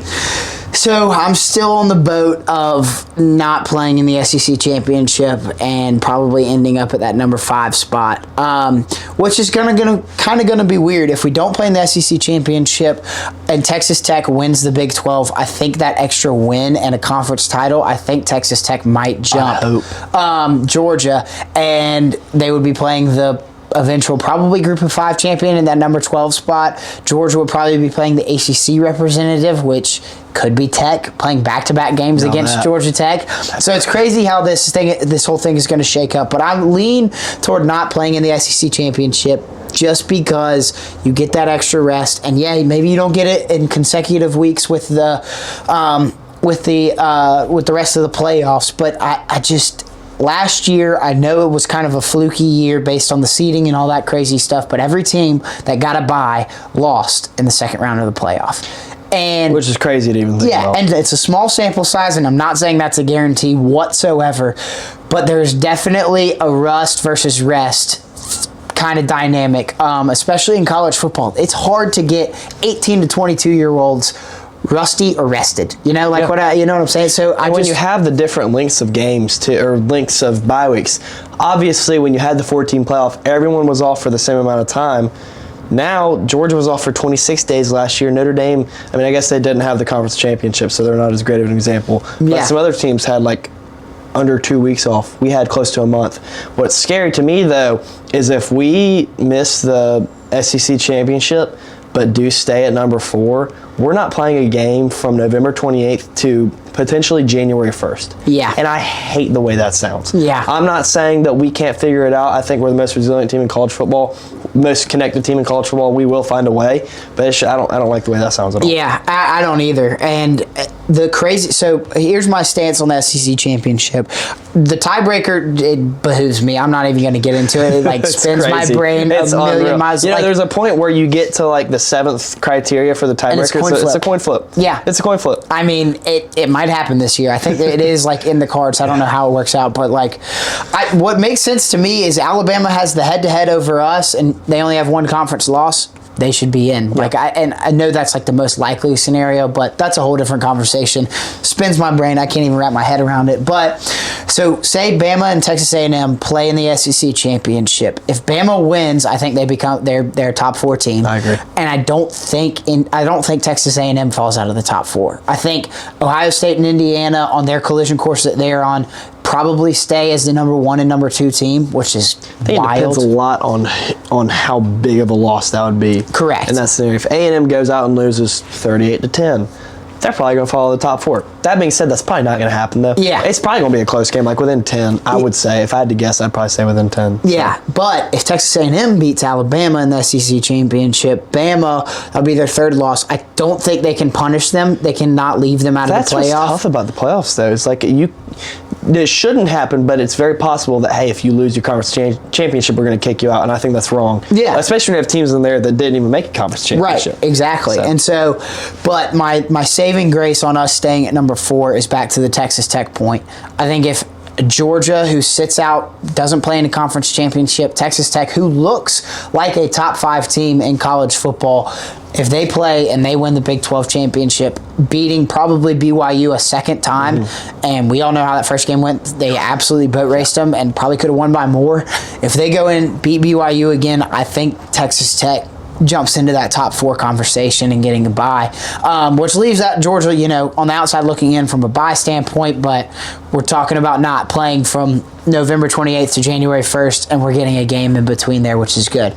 So it is a mind-boggling thing that this playoff is going to turn into. The ACC, their doomsday is somewhat ended because Duke didn't win. It's definitely not as alive as it was last Tuesday. Yeah, but something crazy could still happen. If there's one thing in college football that we know, anything can happen. Any given Saturday. So it is so crazy to go through, and I don't know what the heck is going to happen. I'm so scared. I'm just looking at. I was about to say, what we've got up there is probably not going to be even close to right in 3 weeks. It's probably pretty accurate for today, but you move forward and it's going to definitely look different. Oh yeah. So it's crazy. He's actually got Alabama rematching Oklahoma on this in the first round of the playoffs if that stays true. Yeah. Probably going to move a little bit from here until there. Some way it's going to shift. I'm sure. Yeah. But I mean, that's crazy even thinking about.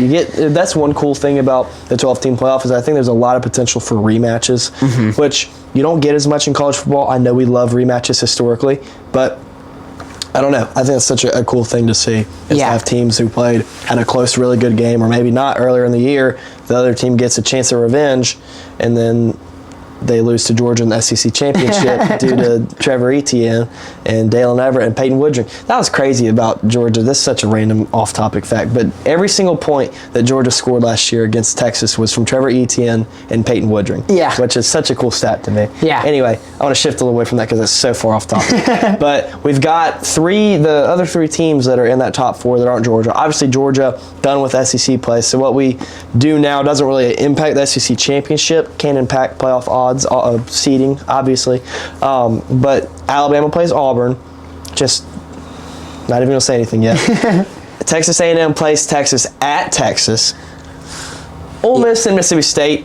That doesn't really matter as much. I'm not gonna really get into that. But I want to ask you what you think about those other 2 games. Iron Bowl and whatever Texas and Texas A&M call theirs. So it's a crazy game too. It's going to be crazy. Everybody talks about how Jordan Harris is haunted, and it is like that. We talked about it earlier, hinted at it. Like crazy things happen on the plains, and I don't think this Alabama team has I think they have enough of like a leadership and enough of a culture that they don't lose to Oklahoma and Auburn back-to-back weekends in SEC play. They're going to beat Eastern Illinois or Eastern, whoever the hell they play this weekend. But it's going to be crazy. There's something weird that always happens there. So I honestly don't have a read on that game yet. I got to see what Auburn looks like this weekend. I think they have a cupcake. But if they just play a completely unspirited thing, I'm still not all the way out because they could walk in with some interim magic. DJ Durkin at head coach, defense shuts down the Alabama run because they can't do it anyways. And then they get to some pressure on Ty Simpson and completely put him out of his comfort zone. And then that game could get real wonky real fast. Auburn could be 0-11, 1-10, and play the best game of the season against Alabama and Jordan Hare every single time. Every single time. And I just, it's going to be odd. It's going to be weird. But the Texas A&M one is a little different. I think this Texas A&M team is really good. And I do think that performance against South Carolina, if that shows up anywhere down the stretch, they will lose like that. They're not going to play a team as bad as South Carolina for the rest of the way out. So if they get down by that much, which would probably be more if they played a better team, they're not coming back. Yeah. But I do think it was kind of a wake-up call, and I think Elko is a great leader, a great coach. I'm not going to say that they were in a horrible spot before, but I would still say he's turned that place around. He's done a lot in 2 years. 100%. So I'm excited to see that game. I think it being in Austin definitely does play a factor. If it was at Texas A&M, I would say Texas A&M all the way because Texas is awful on the road. Awful.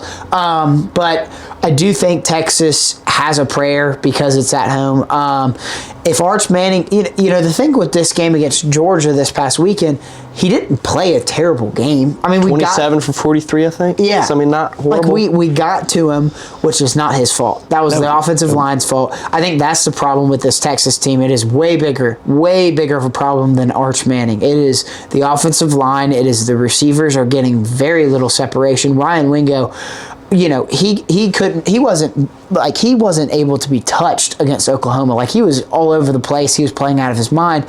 And then we get to him and we flick him and he falls over. Like, we didn't miss tackles. Yeah. So I just think if they click on all cylinders, they've got a fighting chance. But right now, I'm gonna lean at Texas A&M, even though it's away from home for them. And then I'm thinking Bama A&M eventual SEC championship. So definitely the most likely scenario, and that's what I would pick as well. Yeah. I do think as far as Bama Auburn goes, anything's possible. It could go either way. Like, I wouldn't be shocked if Auburn won. I don't expect it though, so I'd pick Bama for that one. And as far as Texas A&M, it's close. Like, that, in my mind, that spread's like a 1-point spread. Like, I don't know what ESPN and Vegas and all of them are doing. I don't know what Kalshi's got up there right now as far as the probability. Yeah. I think that can be a really close game. Like we said, being at Texas, that makes it so much different of a matchup. And I think of the two, Texas upsetting A&M is much more likely. Mm-hmm.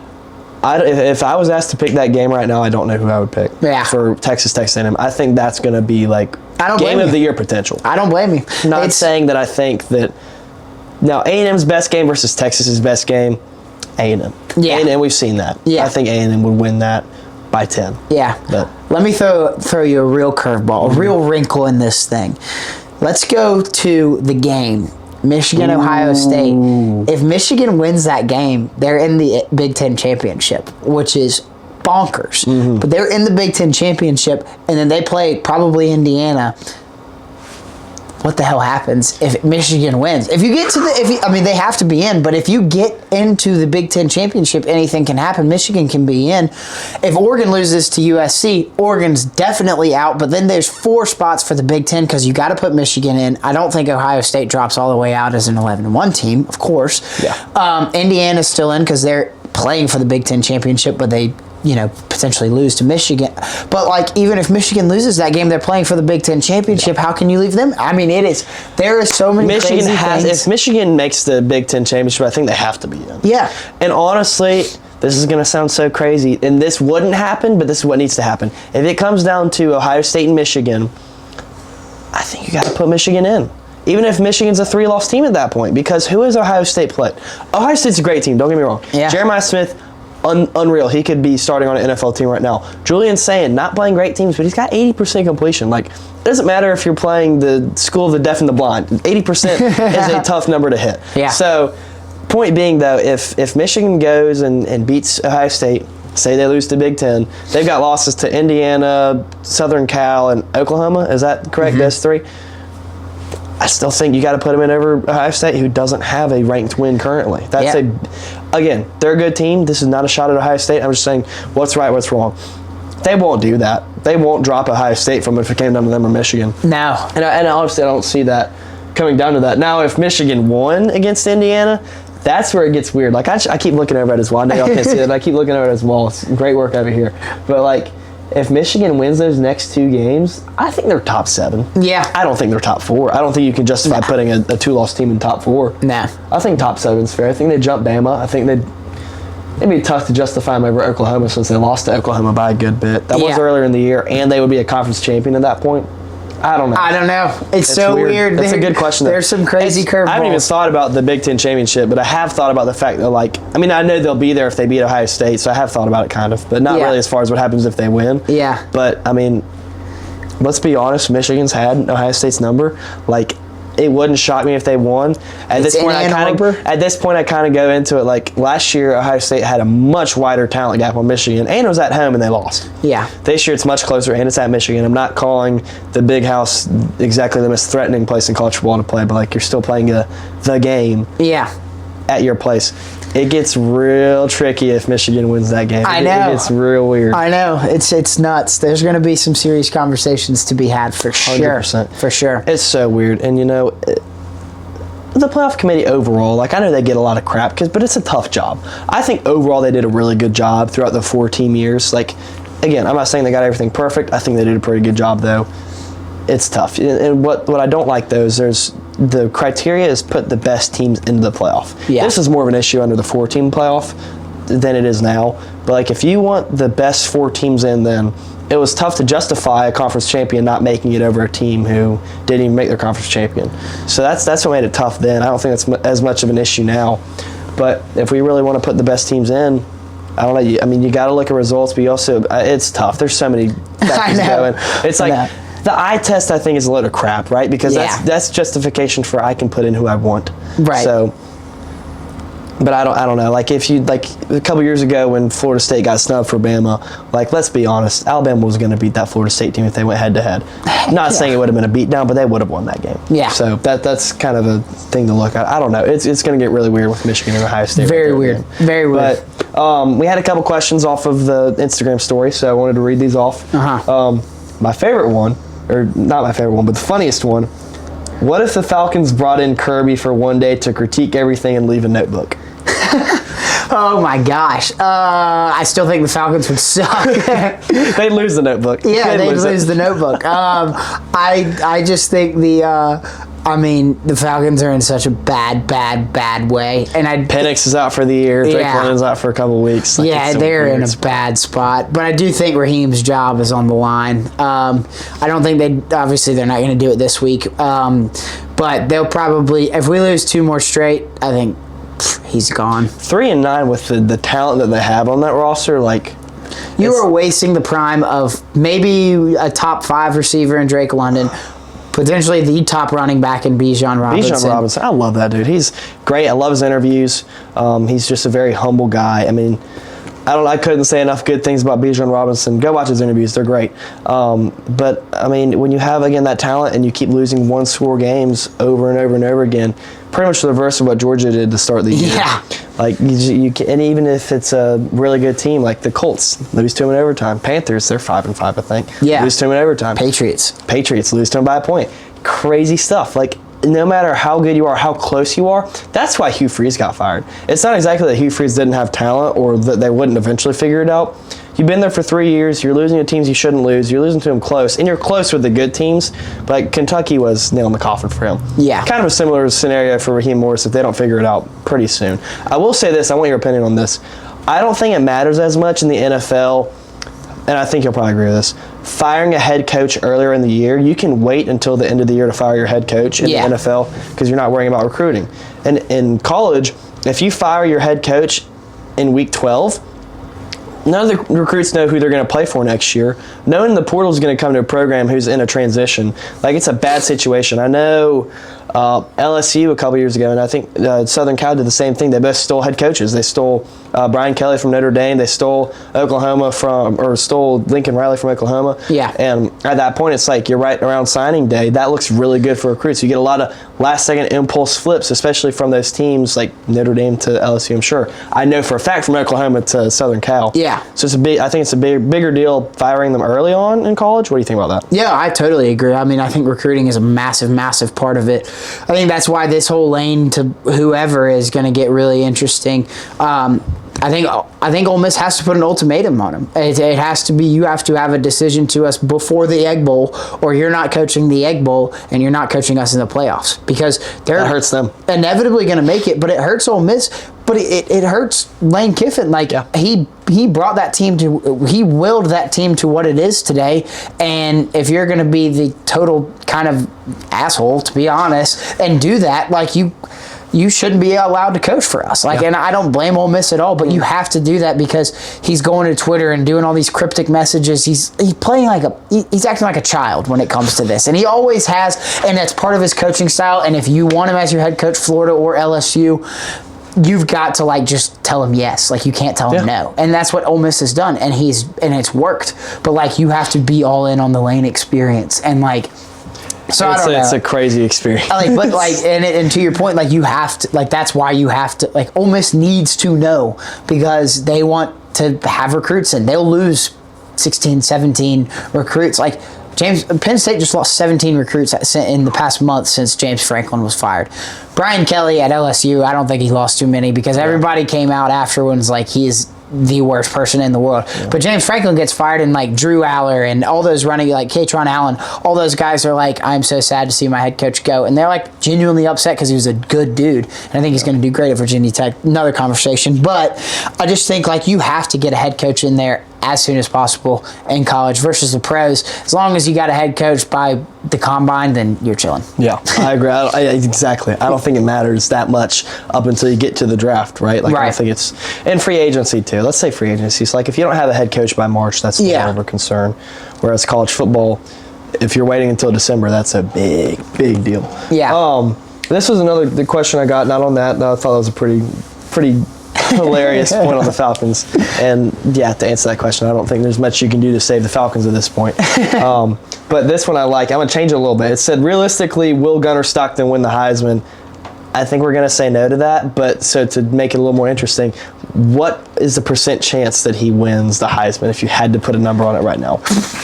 A number on it right now, I'd go anywhere from 1 to 5% chance. Yeah. Like I think it's I think Mendoza and Sayin are probably in the driver's seat and passenger seat. I don't know which way. It's like a 1A, 1B type of situation.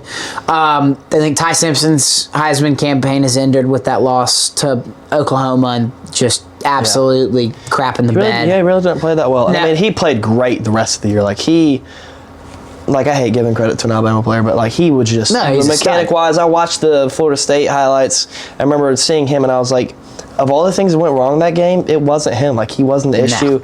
I was not familiar with his game as far as his mechanics are pretty good. Yeah. He'll be playing in the NFL, I'm sure. I don't know to what capacity, but he'll go to the NFL. So, but yeah, I mean, I think that was definitely probably killed his odds for sure. Yeah. If I had to put on like a Cauchy graph for Gunnar, that's tough. That's a tough question. I know. Let's go 20% no, or 20% yes, 80% no. So pretty much he's not winning it, is what I would say if I would do that. I would go, I'm sticking with like my 5% number just because there's some of the stats of saying pop off the sheet more. The 80% completion is what I think helps him a lot. Yeah, I agree. And then, I mean, I think, I don't know.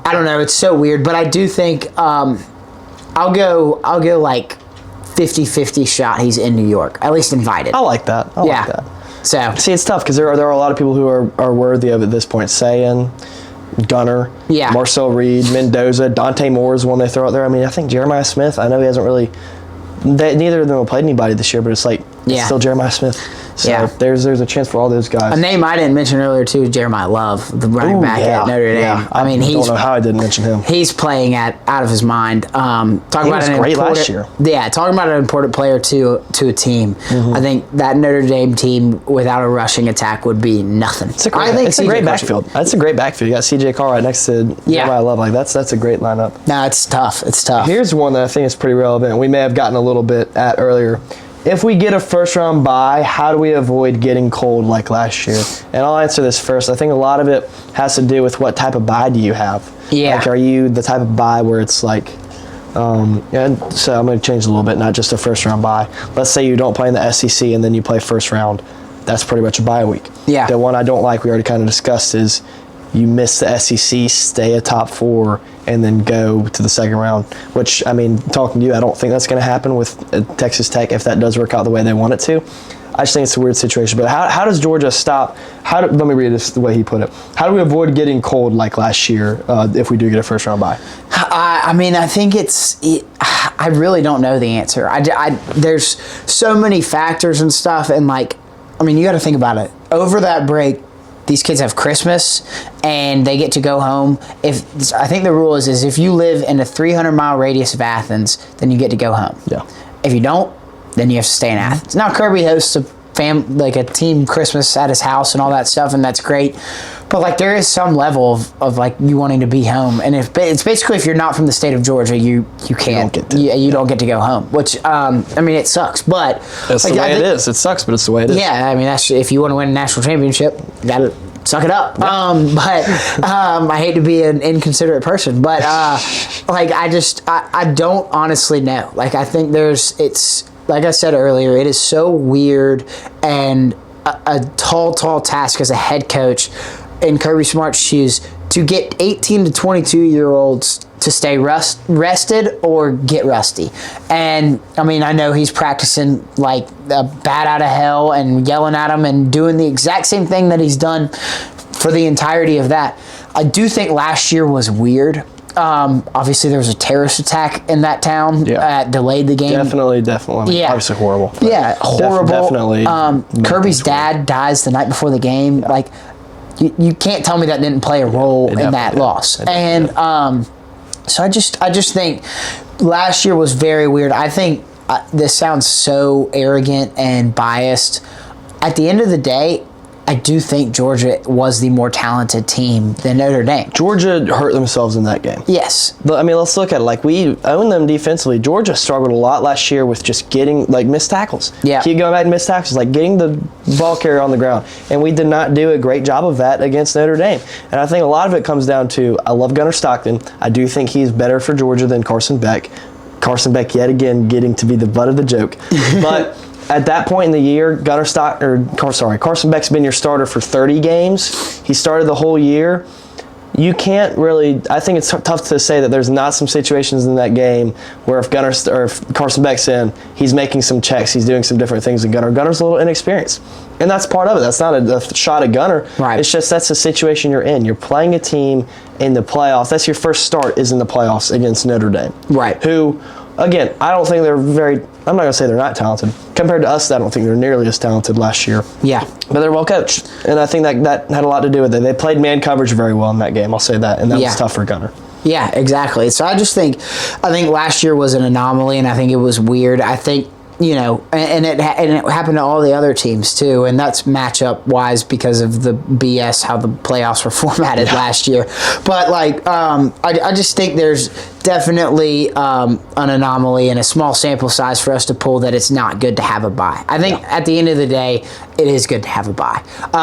But for Georgia, whether that bye is not playing in the SEC championship or playing in it and missing and winning and not playing in the first round, I think that's a good scenario too. So it's going to be interesting no matter what happens and how Kirby rallies the troops and kind of gets the job done in that break and getting them rested versus rusted.